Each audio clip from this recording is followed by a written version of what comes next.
2021 সালে যারা তোমরা মাধ্যমিক পরীক্ষা দেবে তাদের জন্য কথা কাহিনী থেকে প্রকাশিত একটি বই থেকে আমি একটা ইতিহাসের প্র্যাকটিস সেট আলোচনা করে দিচ্ছি। সেট নম্বর 1টা দেখে নাও সম্পূর্ণ ভিডিওটি। প্রথম প্রশ্ন দেখো, বিপিনচন্দ্র পাল লিখেছেন 70 বৎসর। সোমপ্রকাশ ছিল একটি সাপ্তাহিক পত্রিকা।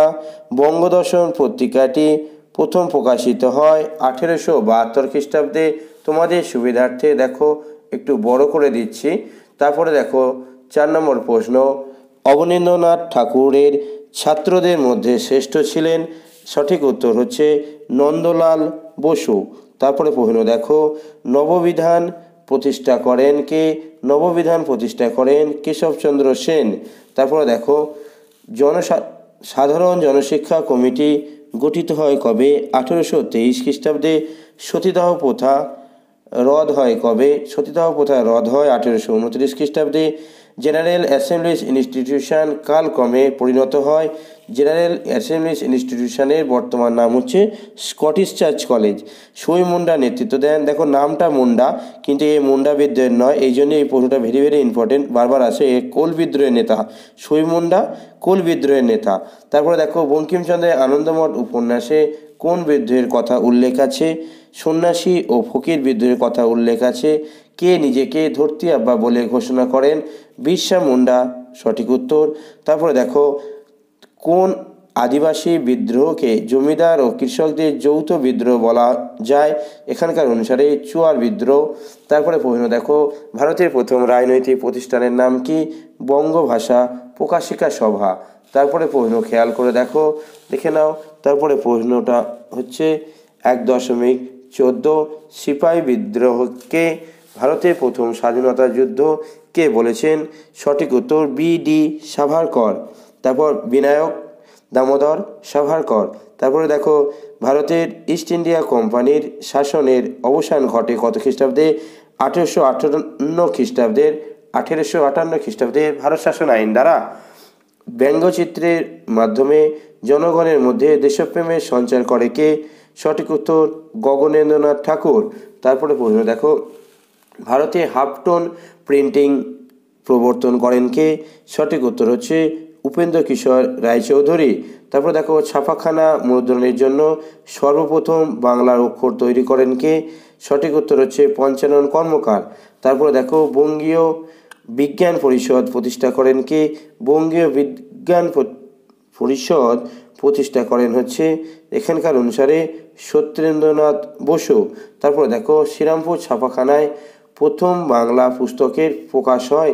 সঠিক উত্তর হচ্ছে 1800 খ্রিস্টাব্দে। তারপরে দেখো, চলে আসি, তোমরা জানো এখানে তোমাদের 5টা উপবিভাগ থাকে। খ বিভাগের মধ্যে 5টা উপবিভাগ থাকে। প্রথম হচ্ছে এসিকিউ প্রশ্ন, সরকারি নথিপত্র কোথায় সংরক্ষিত থাকে? সরকারি নথিপত্র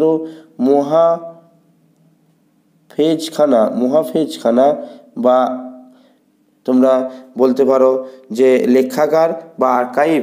তারপরে দেখো, হিন্দু কলেজ কোন বছর প্রতিষ্ঠিত হয়? 1817 খ্রিস্টাব্দে হিন্দু কলেজ প্রতিষ্ঠিত হয়। উলগুলান শব্দের অর্থ কি? উলগুলান শব্দের অর্থ হলো ভয়ঙ্কর বিশৃঙ্খলা। অন্তস্থ উঙায় কয়ের অভয়ঙ্কর বিশৃঙ্খলা বয়সই তালবসরি উঙায় ক্ষয়ে লয়াকা। তারপরে দেখো, ভারত মাতা চিত্রটি কোন ঐতিহাসিক ঘটনার পটভূমিকায় অঙ্কিত? ভারত মাতা হচ্ছে বঙ্গভঙ্গ, লিখে দিলাম ব উঙায় গয় বঙ্গ, ভ উঙায় গয় ভঙ্গ, বঙ্গভঙ্গ ও স্বদেশী আন্দোলন। তোমরা জানো 1905 খ্রিস্টাব্দে বঙ্গভঙ্গ হয়েছিল এবং তারপরেই বঙ্গভঙ্গ ও স্বদেশী আন্দোলন গড়ে তোলা হয়েছিল। তারপরে দেখো, ঠিক ভুল, লর্ড ডালহৌসি হিন্দু বিধবা পুনর্বিবাহ আইন পাশ করেন। এখানটা সঠিক উত্তর নয়, এটা ভুল উত্তর। সঠিক উত্তর হলো লর্ড ক্যানিং। তবে হ্যাঁ, দেখো পাশ করেনটা হচ্ছে ক্যানিং। তারপরে দেখো, খেলার ইতিহাস নিয়ে গবেষণা করেছেন কৌশিক রায়। খেলার নিয়ে এই রায়টা হবে না, এটা ভুল, এটা হচ্ছে কৌশিক বন্দ্যোপাধ্যায়। তারপরে দেখো, মুন্ডা বিদ্রোহে সেনাপতির দায়িত্ব গ্রহণ করেন গয়া মুন্ডা। হ্যাঁ, এটা ঠিক। তারপরে প্রশ্ন দেখো, 1853 খ্রিস্টাব্দে হিন্দু প্যাট্রিয়ট প্রথম প্রকাশিত হয়, এটাও ঠিক কথা। তারপরে চলে আসে স্তম্ভ বা ম্যাচিং, দেখে নাও।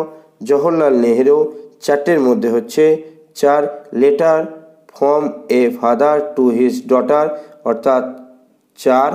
তারপরে দেখো হরিশ্চন্দ্র মুখোপাধ্যায় হচ্ছে হিন্দু প্যাট্রিয়টের সম্পাদক, তাই 3। রাধাকান্ত দেব ল্যান্ড হোল্ডার্স সোসাইটি 1। তারপরে দেখো বিরসা মুন্ডা বিদ্রোহের নেতা, তাহলে কি বললাম, জওহরলাল নেহেরু 4, হরিশ্চন্দ্র মুখোপাধ্যায় 3, রাধাকান্ত দেব 1, বিরসা মুন্ডা 2। এবার চলে আসি পরবর্তী প্রশ্ন। তোমরা জানো মাধ্যমিকের ইতিহাসে 4টে ম্যাপ পয়েন্টিং করতে হয়, এর মধ্যে 1 নম্বর অবশ্যই বাধ্যতামূলক তোমাদের করতে হবে, অর্থাৎ একটা ম্যাপ পয়েন্টিং সঠিক তোমাদের করতে হবে। আমি মাধ্যমিকের ইতিহাস এবং ভূগোলের ম্যাপ পয়েন্টিংগুলো করে দেবো সাজেশান প্রশ্ন উত্তর সহ। এই কটা দিন একটু ব্যস্ত আছি তাই দিতে পারছি না সব ভিডিওটি, দেখে নাও। যদি তোমাদের এই ম্যাপ পয়েন্টিং সাজেশান লাগে অবশ্যই চ্যানেলটিকে সাবস্ক্রাইব করে রাখো। চলে আসি ব্যাখ্যা বিবৃতি প্রশ্ন উত্তরে। দেখো বিবৃতি, 1872 খ্রিস্টাব্দে ইংরেজ সরকার 3 আইন পাশ করেন। ব্যাখ্যা 1, এই আইন প্রণয়নের উদ্দেশ্য ছিল হিন্দু মুসলিম ঐক্য সাধন। ব্যাখ্যা 2, এই আইনের উদ্দেশ্য ছিল জনগণের অর্থনৈতিক ও সামাজিক সংস্কৃতির উন্নতি সাধন। ব্যাখ্যা 3, এই আইন প্রণয়নের উদ্দেশ্য ছিল বাল্যবিবাহ ও বহুবিবাহ নিষিদ্ধ করা এবং বিধবা বিবাহ আইন সিদ্ধ করা। দেখো এখানকার অনুসারে ব্যাখ্যা 3টা হলো সঠিক উত্তর। তারপরে দেখো পরবর্তী বিবৃতি কি বলা হয়েছে, রবীন্দ্রনাথ ঠাকুর গোড়া উপন্যাস লিখেছিলেন পাশ্চাত্য শিক্ষা সমালোচনা করার জন্য, ঔপনিবেশিক প্রশাসনকে সমালোচনা করার জন্য, সংকীর্ণ জাতীয়তাবাদকে সমালোচনা করার জন্য। এখানকার অনুসারে ব্যাখ্যা 3টা হলো সঠিক উত্তর। তারপরে বিবৃতি দেখো, ব্রিটিশ সরকার 1929 খ্রিস্টাব্দে মিরাট ষড়যন্ত্র মামলা দায়ের করেছিলেন। ব্যাখ্যা 1, কমিউনিস্টদের দমনের জন্য, শ্রমিক আন্দোলন দমনের জন্য, কৃষক আন্দোলন দমনের জন্য। এখানকার অনুসারে ব্যাখ্যা 1 হচ্ছে সঠিক উত্তর। তারপরে দেখো কি লেখা আছে বিবৃতি, বাংলায় ছাপাখানার বিকাশে উপেন্দ্র কিশোর রায়চৌধুরীর ভূমিকা বিশেষ উল্লেখযোগ্য। ব্যাখ্যা 1, তিনি প্রথম বাংলায় ছাপাখানা স্থাপন করেন। ব্যাখ্যা 2, তিনি প্রথম বাংলায় আধুনিক ছাপাখানা, রঙিন ব্লক ও আধুনিক ব্লক তৈরি করেন। তিনি মুদ্রণযন্ত্র তৈরির কারখানা স্থাপন করেন। 4টার সঠিক উত্তর ব্যাখ্যা 3।